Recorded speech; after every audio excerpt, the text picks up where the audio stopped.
Hello again, I'm Paula. Welcome to my channel. This is the place where you will find great tips and teaching on the mind, body and spirit connection to transform your life. I have Pepsi with me here today to help me. I think I need a little bit of help today. I'm so tired, and I think Pepsi might be tired. Is Pepsi as in the drink Pepsi, because he's full of life really. He doesn't look it today, but he really is. He's full of life and he's full of fizz. So that's his name. And I have another dog, Kiki, as well, and she's a rescue collie cross, and but she's asleep at the moment. But this is Pepsi to help me. And I've been speaking about change in my last video, and about unwanted change and how to cope with change that is totally unexpected. And today I want to talk about change again, but a little bit different. What happens when you have to change direction past your middle years? Because that's what's happened to me. So if this is something that interests you, please keep watching.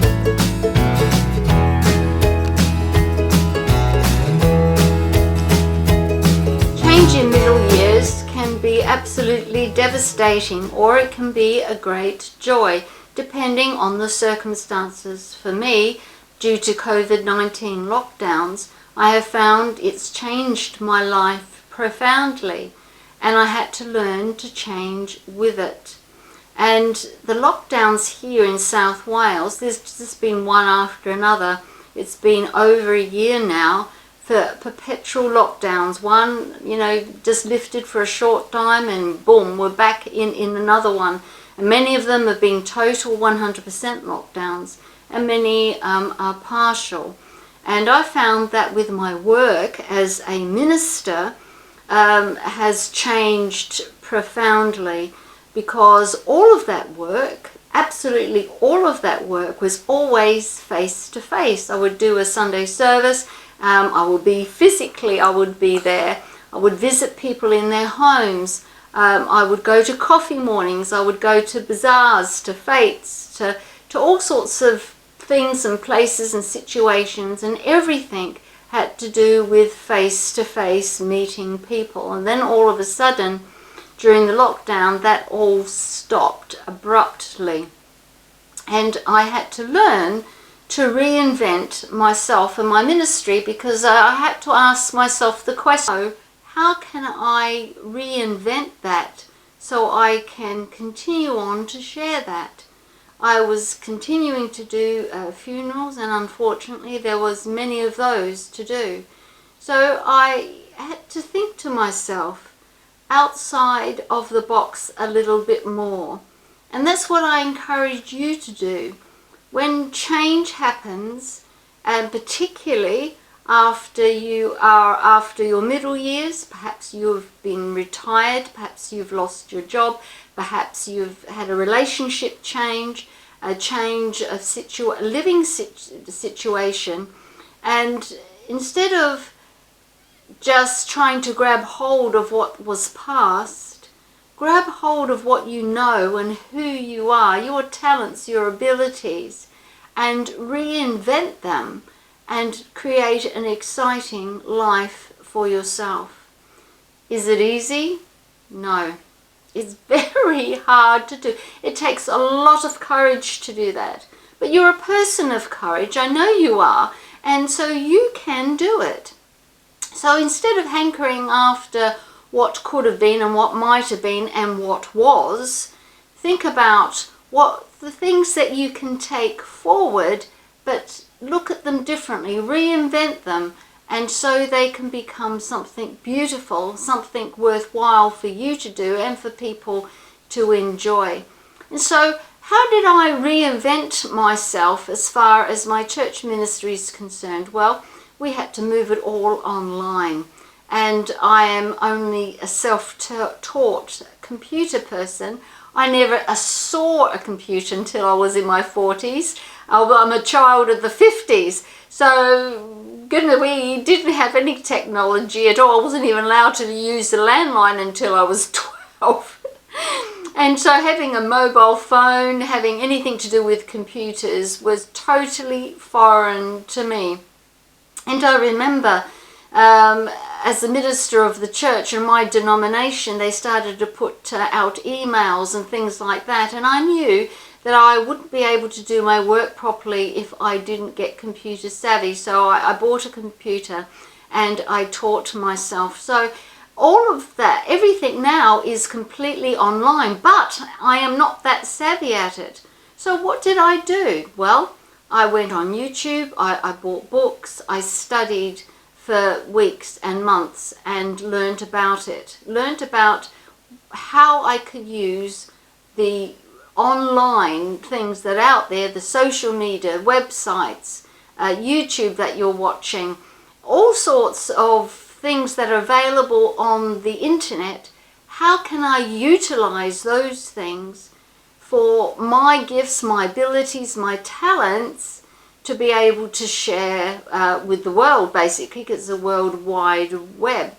And then I started thinking, well, that sounds really exciting on one hand, because I could reach a lot more people than I could ever do face to face. And on the other hand, it was very, very scary, because being a dyslexic as well, you have trouble learning and retaining information. And I knew it was going to be such a challenge for me.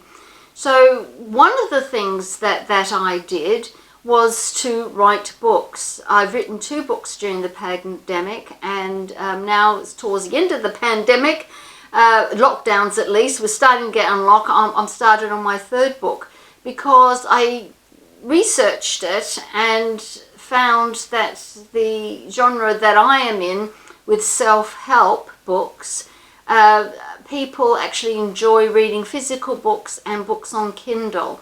And people say reading books is dead. Well, it's not. It's certainly not. And so I thought, well, there's a real niche there. So I learnt all about how to be an author. I did write 2 books when I was in the United States, but that was well over 20 years ago. That was a long time ago, and I haven't hardly written anything. Well, I haven't written anything since that time, so I had to really, things have changed, and I didn't know about this online thing, so I had to learn all about that. And so that's one of my tips for you, that look at this change in your life as, although it may be devastating on one hand, think that it's an adventure. You know, in the Bible, Abraham, he left his hometown and took his family and took his nephew and took his dad and traveled to a place where he didn't know, under the command of God.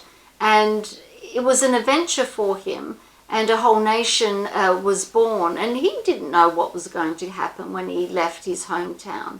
And you don't know what's going to happen because of the results of this change of COVID-19 or some other change. But what you can do is to gather your gifts, your abilities, your talents, and to reinvent yourself, as I am doing. And I'm not great at it. I'm not comfortable in this front of this camera.